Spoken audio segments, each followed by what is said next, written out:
नमस्कार, आप देख रहे हैं भिलाई का सच। दुर्ग में 3 दिन पहले हंगामा हुआ। रेलवे स्टेशन में 2 नन और 3 युवतियां केरल जा रही थी। उन्हें कुछ लोगों ने पकड़ लिया और धर्मांतरण का आरोप लगाया। आज 2 नन के ऊपर FIR हो गई है, जो केंद्रीय जेल में है। उनसे मिलने केरल के सांसद और पूरी मीडिया यहाँ पहुंची हुई है। आज उनसे मुलाकात करवाई गई। इस मामले में भारी विवाद हुआ, उसके बाद उन्हें उनसे मिलने दिया। कुछ दल ऐसे होते हैं जो अपने उद्देश्यों से भटक रहे हैं, सिर्फ धर्म और जाति की राजनीति करते हैं। उन्हें अस्पताल, शिक्षा, इन सब की बातें करना अच्छा नहीं लगता। जितनी ताकत वो धर्म और जाति की बातों में लगाते हैं, अगर शिक्षा और स्वास्थ्य में लगाते तो आज उसकी स्थिति कुछ और होती। आज जो पीड़ित पक्ष है, जो दो नन जो है जेल में है, उनके सपोर्ट में केरल से लोग पहुंच चुके हैं। 3 जो युवतियां थी जिनके कारण ये विवाद हुआ, क्या उन युवतियों से पूछा गया कि वो कहाँ जा रही थी, काम करने जा रही थी या उनका धर्मांतरण कराया जा रहा था? यहाँ तीनों युवतियों का कोई बयान नहीं आया, न उन्हें सामने लाया जा रहा है। सिर्फ एक पक्ष की बात सुनकर नन लोगों पर FIR कर दिया गया, उन्हें जेल भेज दिया गया। ये मामला इतना तूल पकड़ लिया है कि भिलाई से होता हुआ ये मामला केरल और भारत की राष्ट्रीय राजनीति में चला गया और कई लोगों को इस बारे में बयान देना पड़ा। ईसाई धर्म और मुस्लिम धर्म पर बार बार आरोप लगाए जाते हैं, कभी मस्जिद के नाम से, कभी चर्च के नाम से। ईसाई धर्म प्रार्थना करते रहता है चर्च में, तो कई दल के लोग वहां घुसकर उनकी प्रार्थना को रोक देते हैं। क्या ईसाई भारत के निवासी नहीं है? क्या उनकी यहाँ की नागरिकता नहीं है? क्यों उनके अधिकारों को छीना जा रहा है? क्यों उनकी बातों को सुना नहीं जाता है? एक तरफा कार्रवाई क्यों की गई? जो पीड़ित पक्ष है उसके बयान के बिना FIR दर्ज क्यों की गई? ये अधिकार किसने दिया कानून को? आज वो दोनों नन जो है जेल में है, इसका जवाबदार आखिर कौन है? किसी दल के आरोप लगाने से क्या आरोप सिद्ध हो जाता है? किसी दल के बोलने से आप कैसे बात मान लेते हैं? 4 लोगों को कोई आदमी लेके आ जाता है तो आप उसके ऊपर FIR दर्ज कर देते हैं। कोई और मामला होता तो FIR करने में भी आप समय लगाते हैं। कानून सबके लिए बराबर होना चाहिए, चाहे वो क्रिश्चियन हो, मुस्लिम हो, चाहे कोई भी हो। आज जो कृत्य जो किया गया है, बगैर सोचे समझे किया गया है।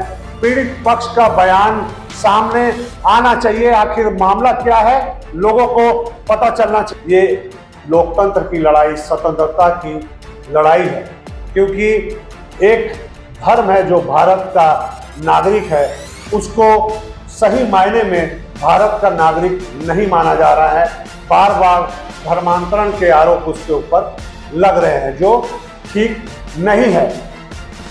इस मामले में किसने क्या क्या कहा और पूरी जो घटनाक्रम है, आइए आपको पूरा दिखाते हैं कि किस प्रकार से क्या क्या घटनाक्रम 2-3 दिनों से चल रहा है। आइए देखते हैं। बट वो इंश्योर करना पड़ेगा ना दैट हमें अगर मिलने नहीं दिया गया तो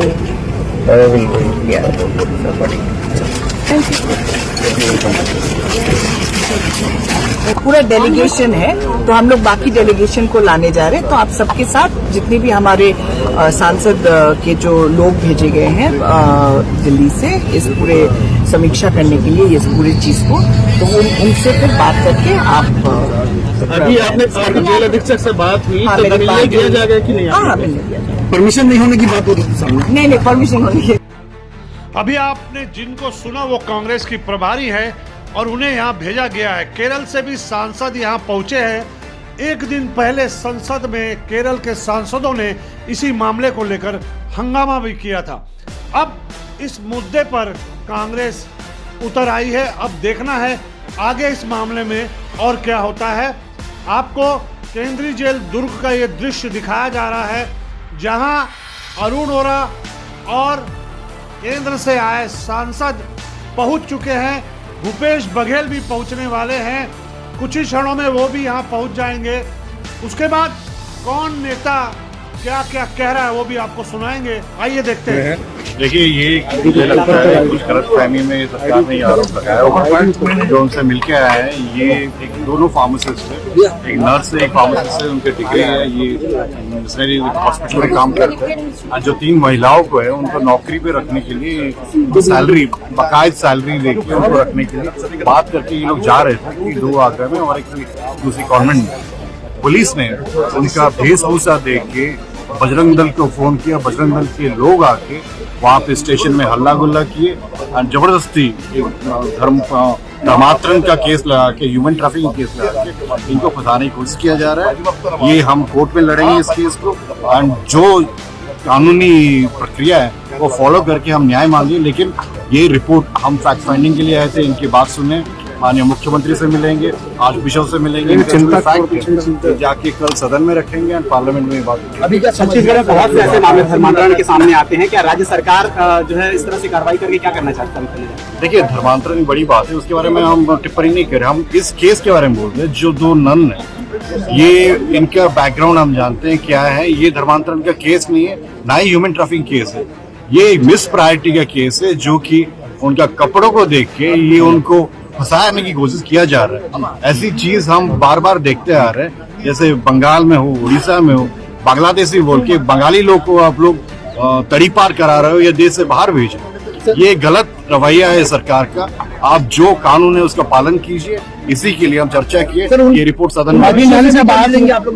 क्या कोई एग्रीमेंट हुआ था? क्या नौकरी के नाम पर कोई एग्रीमेंट हुआ था? मुलाकात की तो क्या बात हुआ? देखिए, ये तो सब्जुडिस है, ये तो नहीं बोल सकते कि क्या बातचीत हुआ, बट हमें पूरा यकीन है कि ये एक मिस प्रायोरिटी या फिर गलती से केस लगा हुआ है जो ह्यूमन ट्रैफिकिंग एंड धर्म परिवर्तन का है, वो इसमें लागू नहीं होता है। ये एक अलग केस है जो कि तमाशा करने के लिए बजरंग दल अपना हिंदुत्व बोल रहे हैं कि जैसे वही हिंदू, हम नहीं है हिंदू। तो यही केस है, हम इसको आगे लेके जाएंगे। संसद में मुद्दा उठाएंगे आप लोग? ये इस बात में हम जरूर संसद में मुद्दा उठाएंगे। जो अवैध धर्मांतरण हो रहा है उसके हम समक्ष में नहीं है।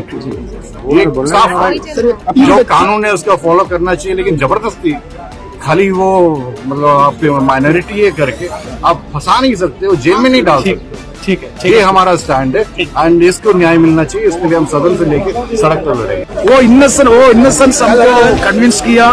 उन्होंने रेलवे स्टेशन में आया तो 3 लड़कियों को काम करने के लिए, जॉब मिलने के लिए लिया। वो 3 कॉन्वेंट्स में, जिडोल, आगरा और एक और, वो 3 कॉन्वेंट में काम करने के लिए उसको लेने के लिए लिया। लेकिन वो मिसअंडरस्टैंड किया उसको मत परिवर्तन करने के लिए, और सम ह्यूमन ट्रैफिक के साथ बजरंग दल वर्कर्स ने हरास किया। इसके साथ पुलिस ने केस लिया। ये ट्रायल वो सब किया, खुद पुलिस नहीं है, इन्वेस्टिगेटिंग अथॉरिटीज ने ये सब किया बजरंग दल। ये क्या है? ये पब्लिक ट्रायल करना पुलिस ने किया को हमको अच्छी तरह समझा, लेकिन ये पुलिस नहीं है, इन्वेस्टिगेटिंग एजेंसीज नहीं है। वो सभी बात किया ने वो बजरंग दल एक्टिविस्ट है। लॉ एंड ऑर्डर, वो क्या है लॉ एंड ऑर्डर? सभी बजरंग दल एक्टिविस्ट करना के लिए कि religious freedom, right of movement, everything is restricted. आप ये बोल रहे हैं कि बजरंग दल चला रही पुलिस, ये बोल रहे हैं? या पुलिस के सानिध्य में बजरंग दल ये सभी किया। सांसद ने प्रदर्शन किया आप लोगों ने? डेफिनेटली हम कल ये सब बात संसद में उठेगा और हम प्रोटेस्ट करेगा। हम गृह मंत्री को भी, सेंट्रल गृह मंत्री को भी देखेगा और ये सभी बात करेंगे। संवैधानिक तरीके से गिरफ्तारी का मामला है और इस मामले को हमारे वेणुगोपाल एमपी ने प्रधानमंत्री को पत्र लिखा है, यहाँ के मुख्यमंत्री को पत्र लिखा, और साथ ही लोकसभा में भी इस मामले को उठाया और हम सब ने उसके खिलाफ बयान दिया। केरल से सांसद और विधायकों के प्रतिनिधि मंडल मिलने आए थे। उनको 12:30 पौने 1 बजे का समय दिया हुआ था, लेकिन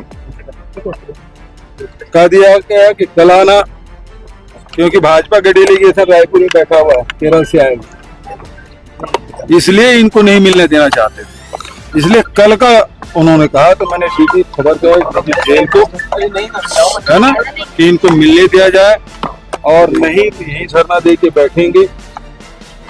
और मैं भी कह रहा हूँ कि इन सांसदों के समर्थन क्यों नहीं मिलने देंगे भाई, जब समय दियो।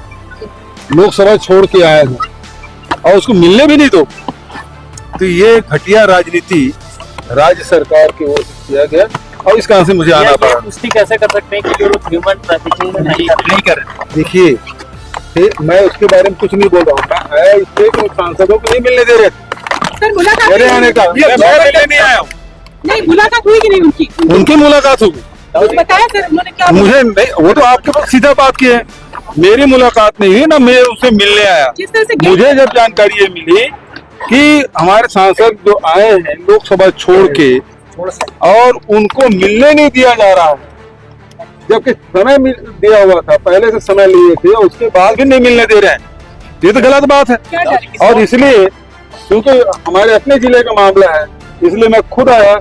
यदि नहीं मिलने देते तो हम वहीं गेट पे धरना देके बैठते। कानून भी बनाया विधानसभा में आप लोगों ने ह्यूमन असॉल्ट किया करके, आपका क्या कहना है? आप देखिए, आप मैं कल भी बयान आ गया, कल भी मैंने एनआईटीआई सबको बयान दिया। भारतीय जनता पार्टी का ये बहुत ही प्रिय रणनीति है, ये अल्पसंख्यकों को टारगेट करो ताकि बहुसंख्यक वोट को केंद्रीकरण किया जा सके। ठीक है, वो चाहे वो क्रिश्चियन हो, चाहे मुस्लिम हो, चाहे वो सिख हो, कोई भी अल्पसंख्यक हो, बौद्ध हो, कोई भी अल्पसंख्यक हो, उसको ये लोग टारगेट करते हैं ताकि बचत जो वोट है उसका ध्रुवीकरण हो सके।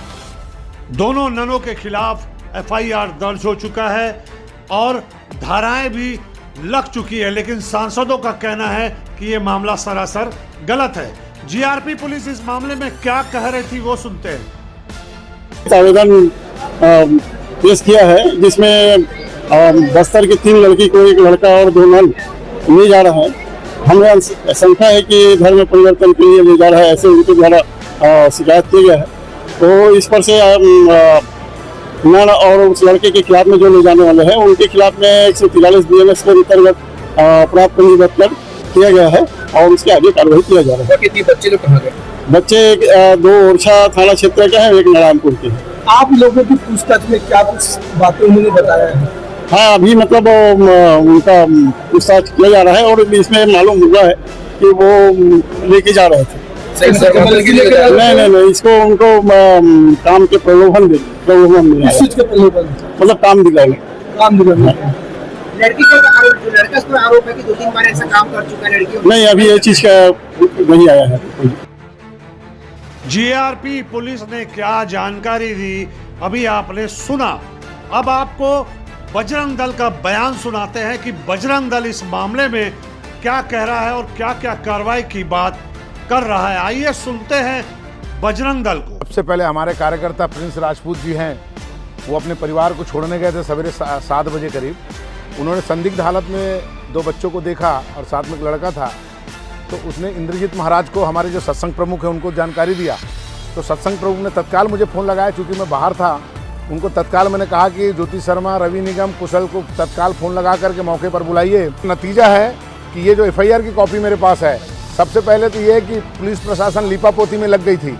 उन लोगों को ऐसा लगने लगा कि इसमें हम कुछ करेंगे नहीं करके, वो लोग घुमाने वाले थे। लेकिन हमारे कार्यकर्ताओं ने कट्टरता के साथ वहाँ खड़े होकर के लड़ के झगड़ के आखिर एफआईआर किया और रवि निगम इसमें प्रार्थी बने और इसमें 3 लोगों के ऊपर नामजद एफआईआर हुआ। तब हमारी बहन ने संपर्क किया बस्तर में अविनाश गौतम जी को। अविनाश गौतम चूँकि बजरंग दल के विभाग संयोजक रह चुके हैं, अभी वो सनातन क्षेत्रीय मंच का प्रदेश अध्यक्ष है। उनके द्वारा जब सूचना मिली तो वो तत्काल परिवार जो पीड़ित हैं उनके घर में जाकर के डायरेक्ट उनसे बात कराया गया। टीआई से बात हुई। यहाँ के जो टीआई हैं, जो देखरेख करने वाले जीआरपी के, उनका नाम बोरछा है और ये बच्चियाँ जो हैं वो ओरछा गांव की हैं। नारायणपुर के पास में एक गांव है, अबुजवाड़ इलाका है वो, वहाँ की बच्चियाँ हैं। कुल मिलाकर के इसमें जो कार्यकर्ताओं ने किया वो तो बहुत अच्छा कार्य किया। आगामी आने वाले समय में मैं प्रशासन को भी बताना चाहूँगा और समाज को भी बताना चाहूँगा कि आप सभी तैयार रहें कि ये जो धर्मांतरण का कार्य है, शासन से मांग करता हूँ कि इन लोगों के ऊपर कड़ी कार्रवाई हो। अन्यथा बजरंग दल के कार्यकर्ता अपने आप में सक्षम हैं, वो अपनी कार्रवाई करना जानते हैं, लेकिन अब हम बेवकूफ़ बनने वाले नहीं हैं। अब हम हर हाल में अपने धर्म को बचाने के लिए, अपने परिवार को बचाने के लिए हथियार अगर हाथ में उठाना पड़े ना तो उठाएंगे। ये मैं स्पष्ट मिशनरियों को चेतावनी देता हूं कि सुधर जाओ। एक दो लोग मैंने भी देख रहा था, मेरे को जानकारी लगी कल स्टेशन में इतने सारे लोग आ गए थे, उसमें कुछ क्रिमिनल लोग भी थे। ये कल के गैंगस्टर और क्रिमिनल आकर के ये हमको बताना है, हमको बताएंगे समाज का काम। अब ये बोलते हैं कि हम बजरंग दल से सीधा हम लोग अब लड़ने के लिए तैयार हैं। अब लड़ने के लिए आ दिखाता हूँ। ये तेरा गुंडागर्दी का क्षेत्र नहीं है, ये सामाजिक क्षेत्र है। तेरी औकात तेरे को याद दिलाएंगे हम लोग बहुत जल्दी, चिंता मत कर। जय जय श्री राम। ये मामला इतना ज्यादा तूल पकड़ चुका है कि अब दोनों पक्ष बजरंग दल और ईसाई समाज के धर्म की बात आ गई है। जहां ईसाई धर्म इसे गलत बता रहा है तो बजरंग दल हथियार उठाने की बात कर रहा है। यह मामला इसलिए तूल पकड़ा क्योंकि 3 बच्चियों के साथ जो वेशभूषा में बैठी थी वो नन थी। अगर यही 3 बच्चियां किसी हिंदू व्यक्ति के साथ केरल जा रही होती काम करने तो ये मामला नहीं बनता। क्या हिंदू परिवार, क्या सिख परिवार, क्या जैन परिवार, क्या अन्य परिवार किसी व्यक्ति को अपने घर में नौकरानी के रूप में नहीं रखता? अगर सही मायने में धर्मांतरण हो रहा है तो इसे साबित किया जाए कि यह धर्मांतरण हो रहा है, लेकिन किसी भी कारण से बेगुनाह लोगों को जेल नहीं होनी चाहिए। धर्मांतरण होना गलत बात है, लेकिन धर्मांतरण की आड़ में राजनीति करना गलत बात है। इस मामले में दोनों पक्षों को सुना जाना चाहिए था, उसके बाद कार्रवाई की जानी चाहिए थी। अब यह मामला राष्ट्रीय स्तर का बन चुका है और कांग्रेस ने इसकी कमान संभाल ली है। अब देखना है आने वाले दिनों में इसका क्या फैसला होता है और क्या निर्णय निकलता है। आप देख रहे हैं भिलाई का सच। हमारा चैनल अगर आप लगातार देखते हैं, पसंद करते हैं तो लाइक, शेयर, सब्सक्राइब करना न भूलें। नमस्कार।